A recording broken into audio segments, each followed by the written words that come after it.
Hi, everybody. Welcome to Leadership from the Heart today. It's so good to be here with my dear friend, Renee, and I'm super excited to share some quality conversation with Simon Chen. Simon, thank you for joining us today. Of course. Thanks for having me. Honored to be here. Yeah, absolutely. Hi, Simon. So Simon and I had the opportunity to meet last year at a conference, and we were on different panels. I joke because you're the techie one on the techie panel, and I'm the non-techie one on the non-techie panel. But we sure did have a good time at dinner and conversations with a bunch of great people. And so we're so excited to have you join us today. And thank you. Of course. Thanks for having me. Yeah, absolutely. So Simon is with Realogy, and EVP of Product and Innovation is your title. Is that correct? That's correct. Yep. Awesome. Well, tell us a little bit about your background and your story and what you're doing in your role, and let us get to know you a little bit. Sure.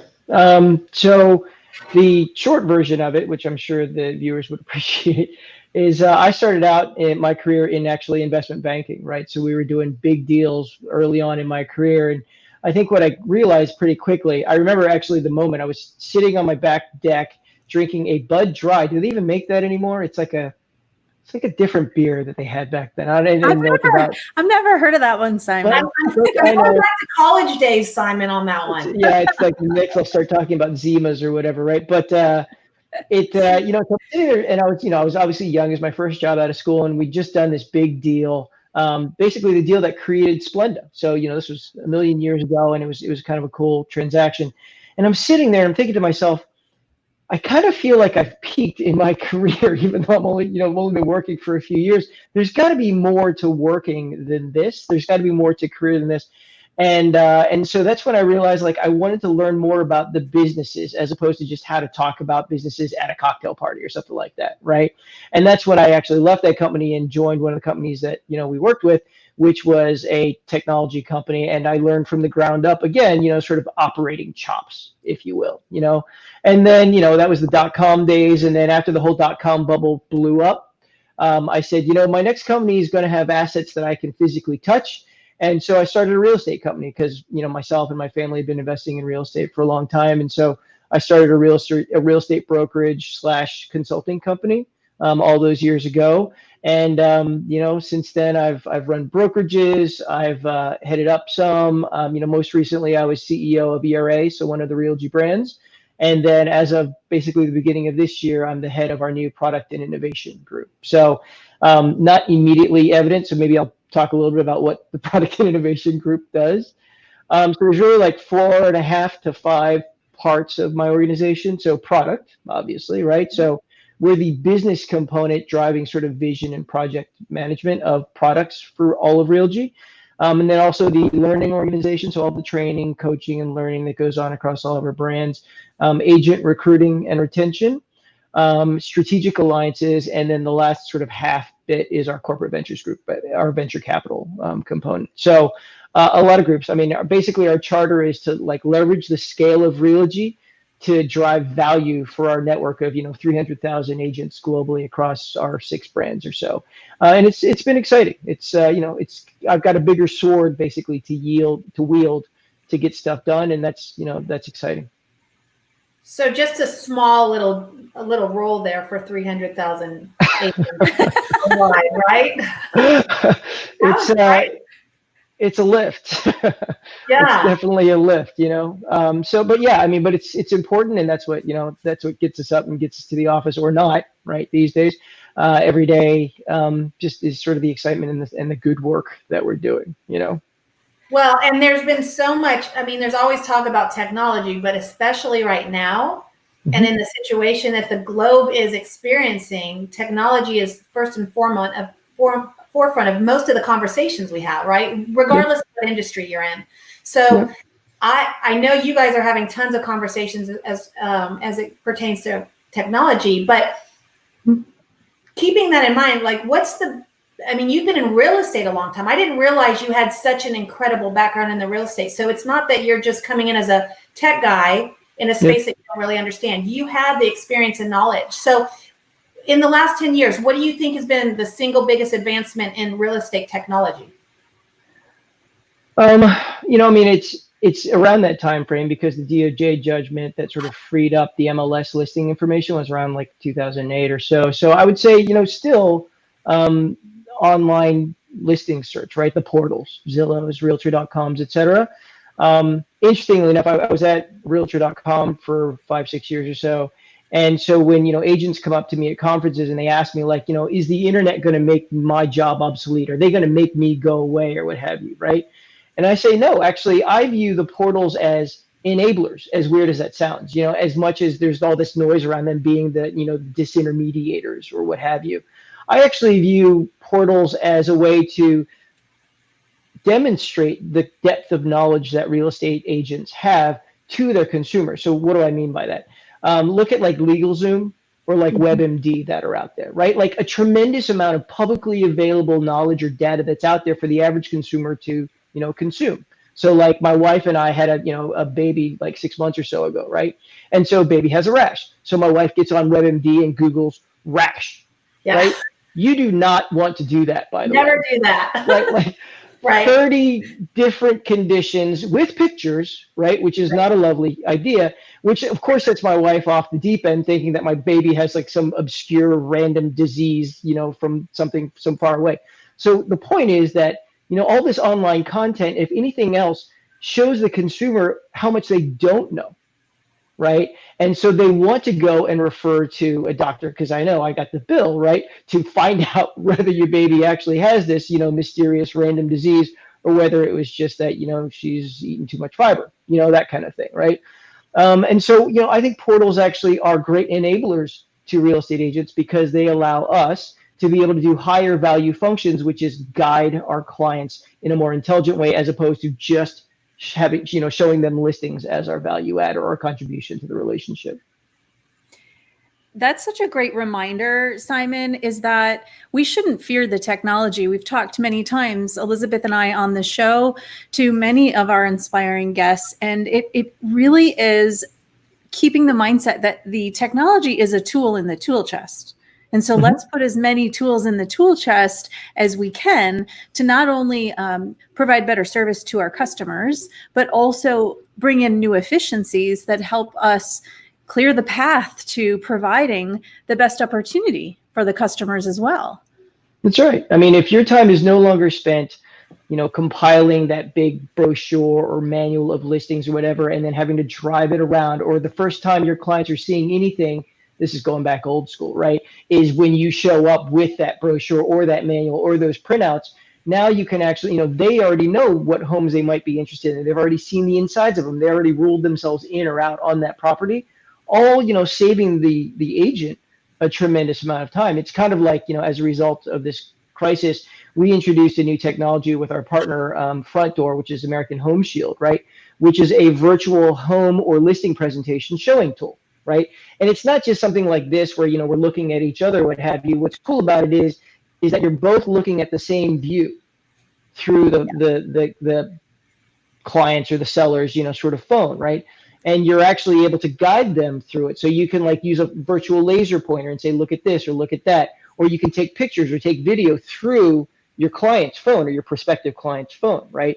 And so obviously has a tremendous amount of usefulness right now, even in the sheltering in place, because a homeowner can do a showing, for example, or a listing presentation, or show the agent around the home without the agent needing to set foot in the house. And so, people have said like, is that even going to matter after the restrictions are lifted?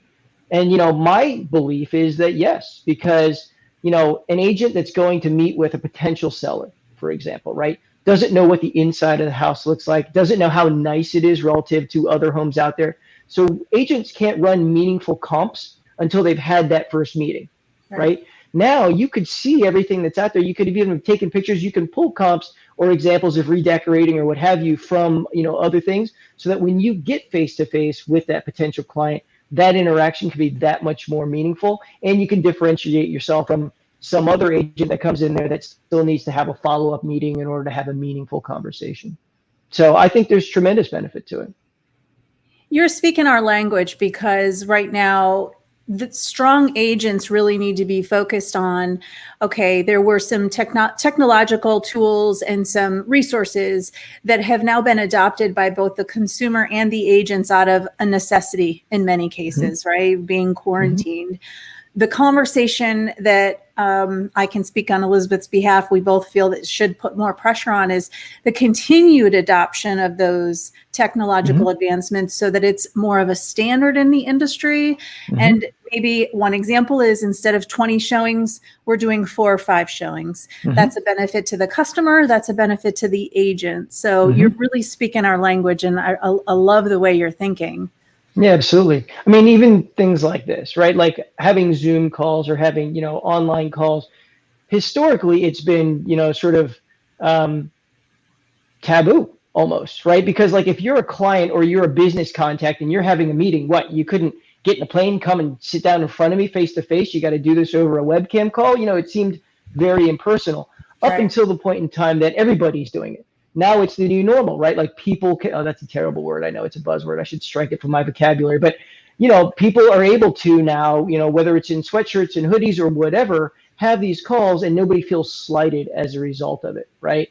Yeah. And so we'll continue to do more of this, even after the coronavirus crisis is over, right? I mean, that whole concept of needing to fly 6 hours or 10 hours, sleep overnight at some hotel, eat crappy hotel food, to get up the next morning and have that meeting and then do it all backwards again. So 25 hours or so basically to meet with like one person, I think is by and large part going to go away, right? You're going to reserve those for like, the really, really big important things. And, people are going to be a lot more open to having meetings like this. Well, and Renee and I are on a platform. Our company has been virtual. So we've been operating this way. Well, the company's been operating this way for about 10 years, right? And so what was really neat about not neat, I guess I shouldn't say that, but what offered the opportunity is when this all happened, we were operating business as usual in a sense. However, it did allow and open up other opportunities that I hadn't considered before. For example, real estate is still trading. It is really, really, really busy. And I've had so many phone calls with people saying, how's the market? Tell me really what's going on. From all over the country. I'm like, let me tell you what my experience is. But instead of me getting on a phone call, right, because I hate being on calls. I am one of those people, I will not pick up the phone and call my clients and if I don't have something to talk about, I think it's ADD and I'm short and sweet, I'm not going to get on a call. But I have referrals and people coming in, new clients, that instead of saying, hey, let's get on a call, let's jump on a video conferencing real quick. So it's not even me saying, well, are you available for a call? I'm like, here's my link. Let's go ahead and get on. And so now it's actually building those relationships earlier than I ever did before. Absolutely. And I'm seeing a response rate and a productivity and efficiency rate that I never saw before. And so that's a big aha moment for me. Yes, we've been operating virtually. We have all these technology tools in the toolbox. I think I'm pretty set. And then I'm opened up to other things that's going to change my business moving forward. And I don't know that I'll go back. I don't know that I'll go back to having just phone dialogues with incoming clients. I want to see them face to face. So it's really neat to see how we're able to pivot and share with each other as we're emerging out of, the situation we've all been in.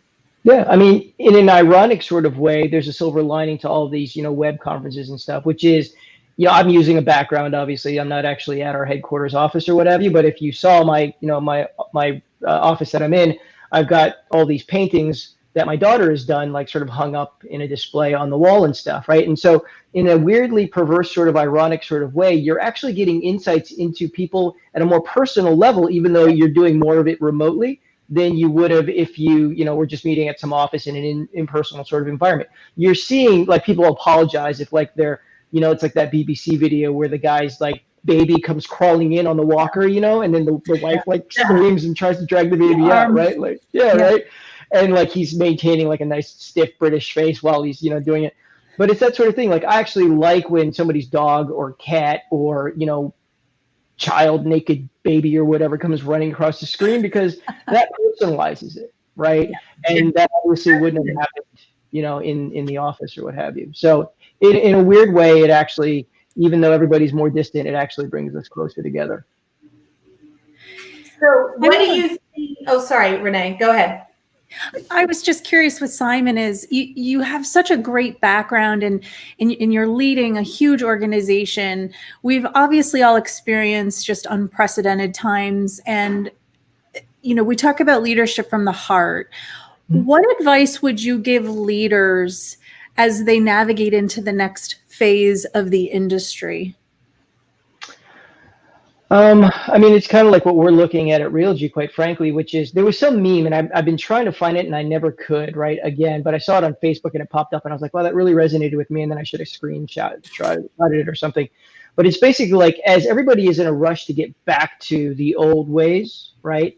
Be thoughtful about what it is that you want to bring back with you. Yeah. So, for example, all of our senior leaders at Realogy, we've recognized that, flying that 10 hours plus staying over the night or whatever, we could have met with 10, 15 people via the web during that sort of time frame each way, right? And that seems to be a much more sort of efficient way to go about doing business. So take the silver linings or the positive lessons that are coming out of this, and don't necessarily just go back to the same thing. Like, this is our lobby in Madison. We do not anticipate that everybody is going to go back to this building full time like we did in early March, and I think that's one of the key things, right? The other thing that the crisis is sort of teaching everybody is be much more open and receptive to change. Don't just stick with, what has always sort of sufficed for all those years or what have you. Embrace sort of, new technologies or new things that can help you along and benefit from exposure to them. I remember when I was still practicing in LA, our board flat out refused, for example, to move to super boxes, right? Because everybody was like, no, those brass dial combo lock boxes, like that's what we've been doing for 1,000 years and we're going to keep doing that forever, right? And I'm like, why? Like, it's so antiquated. There is, especially in our industry, I think, a high degree of resistance to change. And this might have just been something that helped us, shake loose some of those cobwebs. And, that's what my group is basically tasked to do is, challenge the status quo and, drive innovation in a way that really, hasn't been done. And like I said, that's exciting. So the interesting thing about Realogy is you're one huge umbrella and you have a ton of companies and brands underneath that umbrella. In your role, how do you differentiate when y'all are coming up with new products or technologies? Because in reality, those brands are competing against each other in the marketplace, even though you're under one company. So how does that work from a technology standpoint when your customer is all the same but all different? Yeah, and it's a great question. And it's definitely what keeps me up at night. What it implies is that whatever we build from my group, which spans across all of our brands, it needs to be flexible enough to be able to adapt to all of the needs of not just a particular brand, but all the nuances of each of the agents and the brokers within that brand, right? Mm-hmm. So for example, when I was running ERA has this concept of powered by, right? So you can keep your own branding by and large and just have kind of like Intel inside, you have like a little ERA logo in sort of the lower right-hand corner or what have you, right? Which means you don't just stick with the red, white, and blue of ERA's colors. You're using your own palette and then just having, the ERA logo down in the corner. That gives, the system that we've historically, been using for the last 5-6 years called Zap, frankly, a bit of fits, right? Because it's not used to one-offs. It's not used to sort of like custom configurations and all that sort of stuff. So one of the big advancements that we're working on right now on the next generation productivity hub is that sort of flexibility so that anybody down to the even agent level can, change the workflow, change the look and feel, change the navigation or the appearance or whatever so that they, it performs differently. Now, is that a challenge? Certainly, right? But my wife, for example, has an online business, and when she built out her website, she used Shopify, right?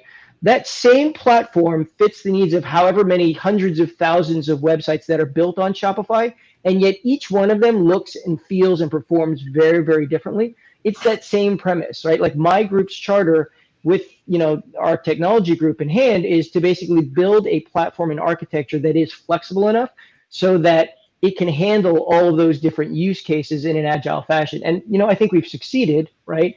It is so flexible that we're actually locking down components of it, because somebody could, it'd be like, feeding the baby, like big people food, right? So you just make a mess of it and wouldn't appreciate it at all, and just ruin things entirely, right? Like, if you give them too much flexibility, it's going to become non-brand standard, and it's going to, not everybody's a web designer. It's going to have a poor flow to it, all that sort of stuff. So you're exactly right. I mean, we are basically providing a framework, right, that is fully functional to each of the brands, and then they are configuring it themselves, and then their brokers and agents are configuring it even beyond that. And so it will look and feel entirely differently by brand than everybody else, while still giving them sort of the economies of scale and the efficiencies that we're looking for, because no other competitor without our size and scale could invest in and prop up, frankly, a platform that's, that big and robust. You were mentioning earlier, Simon, about the shift that we'll all experience as far as how we leverage brick and mortar space. Elizabeth mentioned earlier, we both are in a brokerage that we don't rely on brick and mortar space. Mm-hmm. And I'm curious, so you also said silver linings, which is an interesting thing, because I think it'll be very interesting to see how across the board everyone will understand you don't need to have the brick and mortar. You can adopt technologies that will give you the same efficiencies. So where do you see that going in the future? If we look at the industry, do you see there'll be a hybrid version? Do you think everyone's going to lean very heavily into it? What are your thoughts on that? Yeah, I mean, I think, our industry, but life in general, right, is sort of a bell curve, right? I mean, so there's going to be people that adopt on this end, people that adopt on this end, and then, sort of the mainstream thing. I think that, kind of like the conversation where we talked about web, meetings or what have you, what's happened is that it has shifted web meetings more towards sort of the middle of the bell curve, because more people are adopting it. It's more commonplace. It's more, sort of standardized or what have you. So the interesting dynamic about real estate is that real estate practitioners, agents, right, have by and large always sort of worked from home, right? Like, I mean, that's sort of how our industry dynamic is.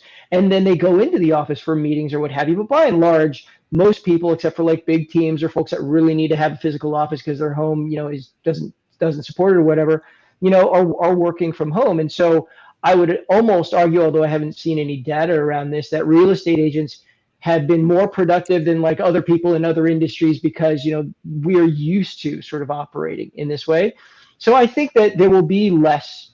I think that companies like ours, not disclosing anything, just that's the direction that we're thinking, we'll be thinking about different utilizations for 500,000 square feet in Madison, for example, right? I know that, when I was running a 100% commission company, their model was, 1,000 agents could be in a much, much smaller office, right, based out of there, but because obviously very, very few people sort of show up there. We have been more of a sort of a fuller service model, obviously, with the Realogy brands, and so therefore we're used to a lot of physical footprint so that the agents can be there and feel like they're part of this thing. So I think that we're going to move sort of toward a different curve and use our space and think about our space in a different way that maybe folks like you all are already doing. And, and that's perfectly fine too. I don't think it's going to make any one thing obsolete necessarily. Like, I don't think all the office space is going to go away, for example, but maybe we think about it in different ways. You have a question. I saw you. I know. I was thinking the same thing. Go for it, Elizabeth. Well, I'm just wondering, there's so many different shifts and disruptions. I don't even like that word anymore. I used to use that word all the time. And then after we had so many different leaders and conversations, I realized the negative tone that can imply, right? So I'm trying to strike that. You said something earlier. I'm trying to strike that from my vocabulary as well. But what do you think is, if you look at the models and real estate in general, there's everything from discount agents all the way up to virtual, right? And that's the cool thing about real estate. And under Realogy, you have a lot of different brands that operate very, very different models independent of each other. So from, we've gone to the virtual companies. What do you think is like the next tectonic shift in the real estate market?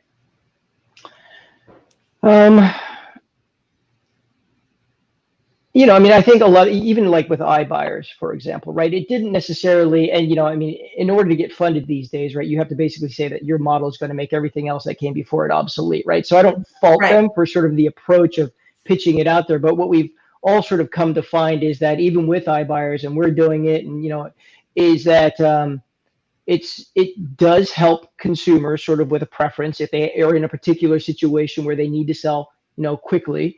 So it helps them out from a convenience perspective, and that a lot of folks should be able to offer that to their consumers as opposed to it replacing agents as a whole, right? So I think a lot of these things that we think are tectonic shifts are actually just sort of evolutions, of the business or what have you. I think the biggest sort of thing that I'm focusing on that I think is going to be the next wave is the idea of the entire home ownership life cycle, not just the transaction, right?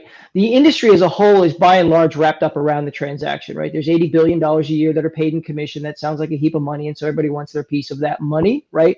But as, a former recovering, real estate agent and broker, right? Like I think a lot about that, that the iceberg under the water, right? If 10% of your transaction with consumers is the transaction itself, right?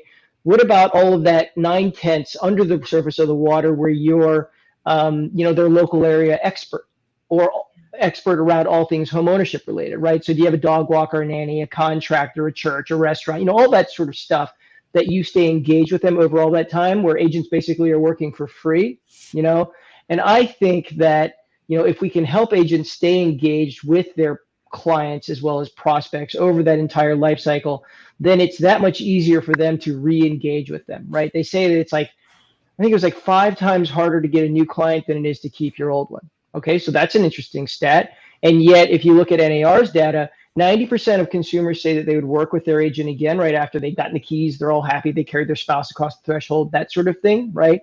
But only 12% do after 7 to 9 years. Like, holy cow, right? So if we can help our agents stay engaged with their spheres, right, over that whole 7 to 9 years, then I think that profoundly impacts, repeat business, referral business, all that sort of stuff, right? Because by and large, it sounds like if they loved you that much, but only 12% are working with you again after 7 to 9 years, they've kind of lost track of you, right? They've lost touch with you. And if that's the case, if we can help them stay engaged, then I think it moves the agent's business forward meaningfully and therefore ours, because we obviously, we get paid on agents' productivity. Well, it's funny the NAR stats because of those numbers too. NAR also states that 83% of agents don't stay in touch with their clients. Mm-hmm. And that to me was staggering because that's all I do, right? That's my business is 100% referral because all I do is stay in touch with my clients. And so when people come to me all the time, they're saying, what do we need to do? How do I need to continue my business? I'm like, well, have you been talking to your clients? Are you being a resource? Is it a relationship or are you truly just transactional?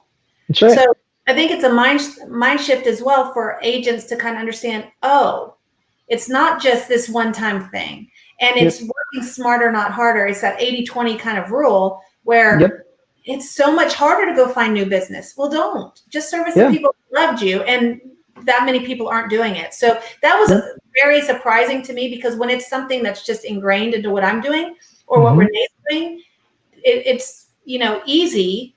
And then you look around and you're like, oh, but people aren't embracing it quite like I am. And most aren't. I mean, you're the far right of the bell curve in our industry, right? Other industries, it's much more commonplace. When I was running my brokerage, I had an awful lot of people that were like laid off .comers like me, right? So they had skill sets from other industries where frankly, the service level by and large is higher, than it was in real estate. And therefore we did very, very well because people just weren't used to sort of that service level that we were used to operating at. Same sort of thing. So, I mean, if I could take, your skills at the far right of the bell curve and build them into the system so that it automates a lot of those behaviors that you sort of figured out for yourself, then I can sort of shift the whole bell curve. I know I'm overusing the bell curve analogy, but, I can shift that population of agents to perform more like you, right? Because left to their own devices, they may not think of a lot of those sorts of things, right? And that's where technology can be an enabler as opposed to a disruptor or what have you, right? You're actually applying a lot of those best practices to everybody so that it's not just the top performers that are exhibiting those behaviors. It's Yeah. all about relationships. I mean, it's always been, it always will be about the relationships. And I really agree with you on the correlation. If you look at the many of the successful agents in the industry, they have either learned customer service or come from a customer service background that that becomes almost instinctual for them. That's right. You're spot on about the focus to make sure there's continued education about that and perhaps tools. So what I'd be curious is, what are your thoughts on what technological tools should agents be focused on to marry together the service aspect, but also helping the agent stay automated? And the reason I ask the question is because there's a really bad misunderstanding that you can automate the process for the consumer. It's the agent who can have help with some automation, not the consumer. The consumer should never be automated. Right. So, I think, again, from a technology perspective, the real estate industry is still sort of in its relative infancy, right? It's why, $12 billion was invested in real estate tech. Hey, Dave. $12 billion was invested in real estate tech in 2018, I think, 2019, right? Per year. It's because it's sort of a no-brainer, right? Like, if some person at a startup company, a real estate property technology startup company, goes to a venture capitalist and the beginning of their pitch starts with, how the last time you bought that house or got a mortgage, how it kind of sucked? Right? And the VCs are like, well, yeah, that was difficult. It was challenging. It wasn't intuitive. I felt like I was out of the loop, and I'm the one paying the bills and all that sort of stuff.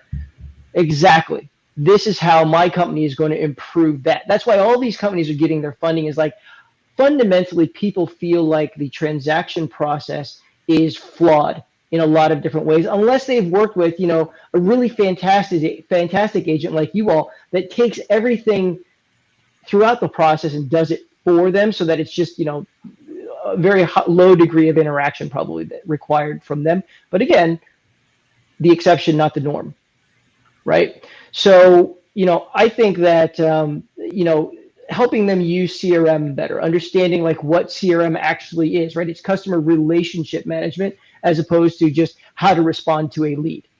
Like, that's an important differentiation. And then, another passion point of mine is transaction management. Like, there's a lot of confusion around what transaction management is. Is it workflow? Is it compliance? Is it forms? Is it, commissions calculation or back-end accounting, right? Like, everybody sort of lumps it all into transaction management. But in concept, what I love about transaction management is that it is truly the bridge between the home search and home ownership. Right. And if I just shared with you earlier that I'm, passionate about helping our agents stay connected for the home ownership life cycle and moving beyond the transaction, then we need sort of that bridge.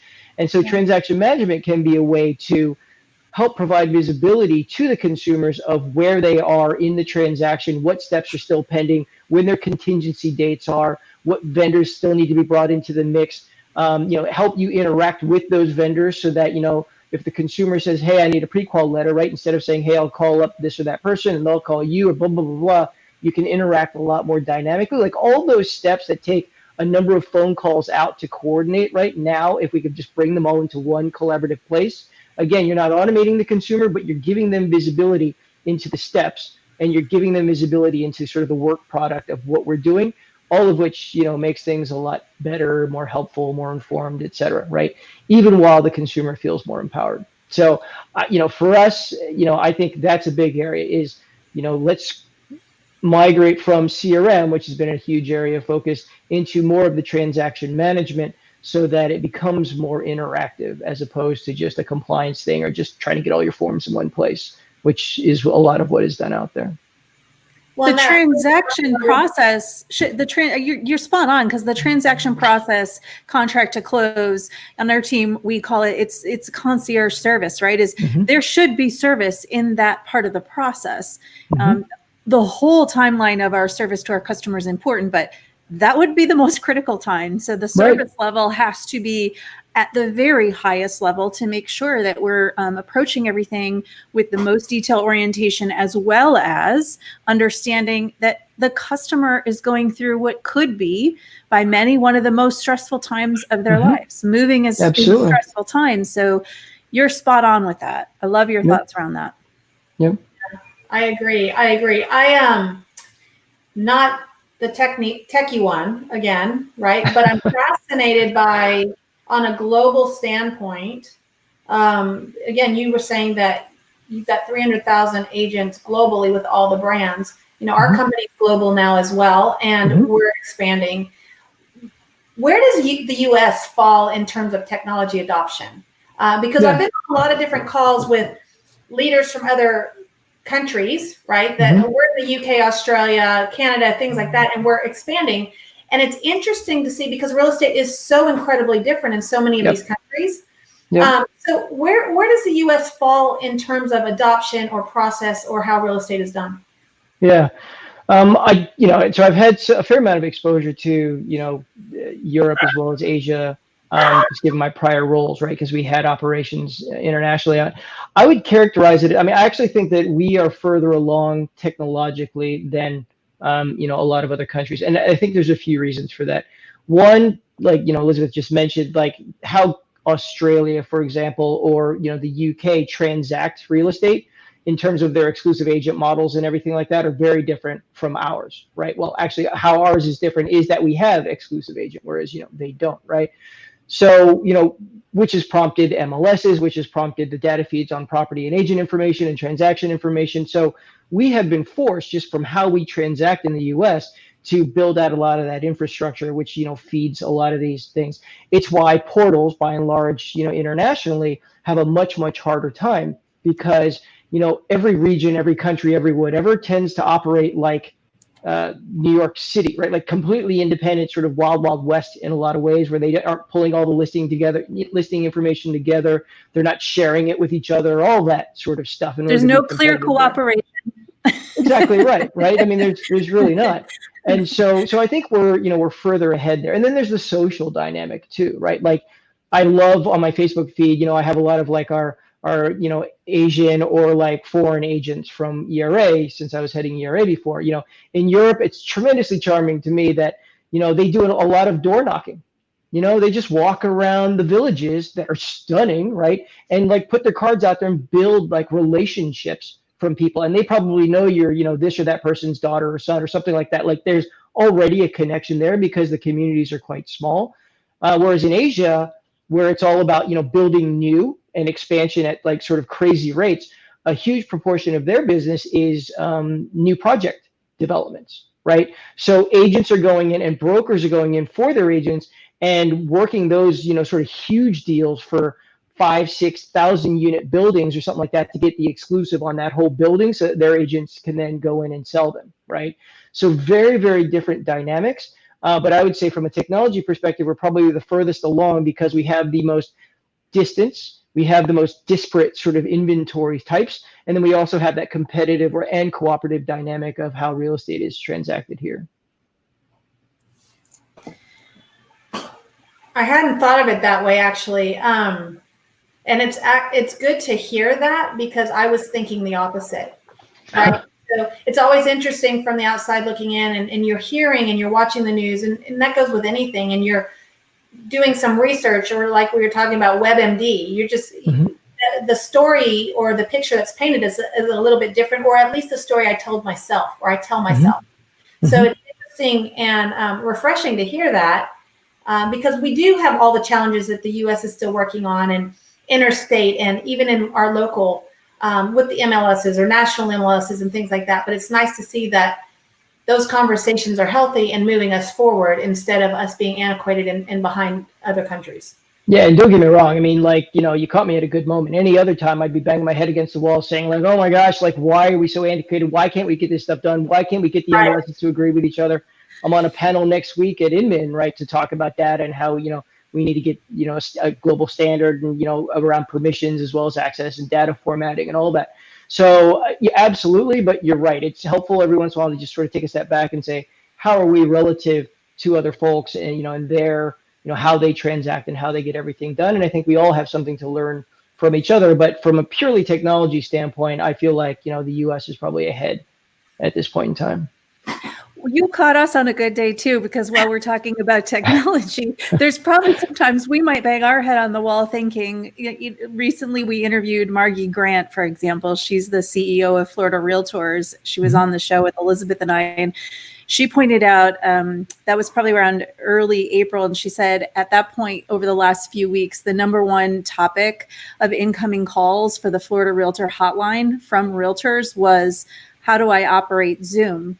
So in Elizabeth and in my world, right, not only are Elizabeth and I in a brokerage that's obviously cutting edge and tech forward, and we operate our business and have for a long time in very forward thinking ways, but we've been doing video for a decade. We've been utilizing 360 tours for as long as the cameras have been around. And so we looked at that and we said, that's not great news. Thinking about agents not understanding how to operate Zoom, but we're happy to hear the world is going to catch up. That's good in the world of the industry. Well, and the industry as a whole, right, has been forced to catch up, right? And that's a great thing. It's kind of like my parents never wanted a smartphone forever, right? Because they were like, what am I going to do with all that added complexity, right? Like all I need is literally that thing that flips open and just has the buttons on it, right? Like I make calls, I receive calls. What else could I possibly need, right?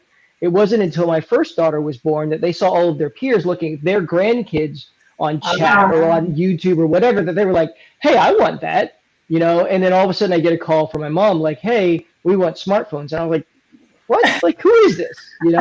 And it was for exactly that reason, because then they can, see it and then show them off to their friends. I mean, the whole bit. So every person has some sort of a catalyst moment that will get them to sort of make a decision or adopt some technology or do something different. And what's going on around us is a ginormous catalyst, basically, for a lot of people to think about transacting business in a different way. And like I said, I mean, there's a silver lining to that, right? Well, I have to say I love your parents, because I'm right there with them. I think I was the very last person to finally relinquish my BlackBerry because everybody had smartphones. And I loved my BlackBerry, and I didn't care about all that stuff. I was just like your parents. I was like, why do I need all this stuff? And then technology came in, and Supra app came on. And you no longer had the little key, and so I had to have a smartphone to make it work. I was like, all right. And then you're obsessed, and you're like, oh, now I see what I've been missing. But you don't know what you're missing until you get to that. Or even Facebook. I was probably the last person ever to get on Facebook because I had the need for it, and I didn't want the distraction. And then when I joined EXP, that's how we communicated before we had Workplace. And I was like, well, I've got to do it now. And then you join it, you're like, oh, it just opens a whole new world. So and now look, you're hosting an online podcast, for Pete's sake. Well, Renee, like any of the technical background stuff, she'll ask me, because I'm like, I have no idea. You just push the button. I mean, we had a technical issue one time, and she goes, I need you to take over the control. I was like, help, I don't know what to do. I mean, seriously, that's me. But you're right. It's something that makes you have to adopt something new. And then you're like, oh, that makes life a little bit easier. Yeah. Yeah. Well, and because everybody's using it, and because, not everybody's expert in it, there's a lot more graciousness on either end of, sort of the web conference, right? People, if you screw it up, you screw it up. I mean, like it happens all the time, or things happen or what have you, or you can just always blame the technology, right? Whereas if you're sitting in front of a person, not a lot of places you can point blame at other than each other. I mean, oh yeah, the internet, oh my, whatever went down or what have you, or my kids are streaming whatever downstairs and it killed my internet connection. I mean, all those things are okay now, but what's neat about web meetings is that, when we had remote staff that were trying to dial into like a conference room full of people that are physically there, they're always the odd man out, right? Because they can never chime in, raise their hand or do whatever. Because nobody's looking at the dumb screen over there with, a few of the Brady Bunch heads sort of sitting there, right, to see if they have a question. Now, what they like is that everybody's on a level playing field, regardless of who you are, what your title is, or whatever. Everybody's got the same, sort of connectivity and the same ability to see each other and speak, and that's a great sort of a playing field leveler, if you will. So many people that I know have been, they're over video conferencing. They're like, I'm so done. I'm so over it. Oh, yeah. And I look forward to it every single day because I get to have a connection or interaction. And like you said, I'm not getting on a plane, and I get to connect at a deeper level with so many more people than I was able to before. So Yeah, I mean, that's the pros. The cons is that like now my calendar is literally second to second, end to end to end to end to end Zoom calls. It's why I wear, glasses now, right? To like try to preserve my eyes from like all this onslaught. And I bought like my kids' glasses too, because, they went from not being allowed to watch TV to all of a sudden sitting there watching the screen for hours each day, like that can't be good. So somewhere after all this settles, there will be a new normal. Again, I use word, which is, not as extreme as this, but also not back to sort of the old normal we had before, right? We're going to put you in the hot seat now, Simon. Okay. Hold on. it's the big one. Okay. Simon, you are an inspiring leader, and we would love to know, what does leading from the heart mean to you? So when I was taking my California salesperson's license and broker's license, I remember they make you certify basically that you're going to follow the golden rule. I don't know if that's the same of, sort of every broker and agent around the country, but it's basically, treat others as you would have them treat yourself, right? And you always hear all those stories about how, like, if you're dating somebody, see how they treat like the waiter or the janitor, to see like what's truly in their heart, because, treating you nice when you're on a first date or whatever is, sort of normal. Of course, if they treat you like garbage on the first date, that's probably an even better indicator. But still, like look at how they're treating people that they, that some people might feel are beneath them or what have you, and see what really is in their heart. So I think for me, it's treating everybody, whether it's personally or professionally, as how I would how I would want to be treated, and act that way, because life will be challenging, but as long as that other person feels like, despite what life serves up, right, in a real estate transaction, there's a million things that could go wrong, that we would take their best interest to heart and deal with it in the way that they would if they were that expert or had the knowledge in order to do that, and building that trust relationship. It's why Elizabeth doesn't need to, market, because it's, it's a recurring sort of referrals or existing client base that keeps coming back to you. That is, unfortunately, relatively rare, right? It's hard to find somebody that, for something that is the largest, most important transaction of their lives, probably, you find somebody that you can trust and just say like, look, I don't know, but I trust that you do and that you're going to help me navigate through it. It's why doctors or mechanics or anybody like that, where, if something went wrong, it could really, really impact, your livelihood, your life, or whatever.